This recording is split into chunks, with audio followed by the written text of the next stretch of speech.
மனிதர்கள் எப்போதும் பலனை பற்றியே யோசித்துக் கொண்டிருப்பர். நான் ஆற்றவிருக்கும் காரியத்திற்கு பலன் யாதாக விளங்கும், அதன் விளைவு யாதாக இருக்கும். ஆனால் எதற்கு அதை பற்றிய கவலை?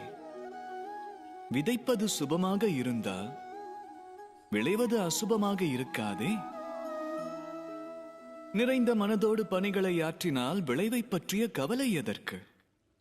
பூப்பறிக்கும் கரங்களை அச்செடியின் முட்கள் சில நேரம் கிழித்து விடுவதுண்டு. ஆனால் சுகந்தம் அவர்களின் கரங்களில் தங்கிவிடுவதுண்டு. வைரத்தை தேடுகையில் கரியோடு புரண்டு உழைக்கும் நபர் கருவுருவம் கொண்டவராய் விளங்குவார். ஆனால் அவர் கைமேல் பலனாய் கிட்டுவது வைரமாகும். ஆகையால் சுபமே நடக்கும் என காரியமாற்றுங்கள், அதன் விளைவு சுபமாகவே விளங்கும்.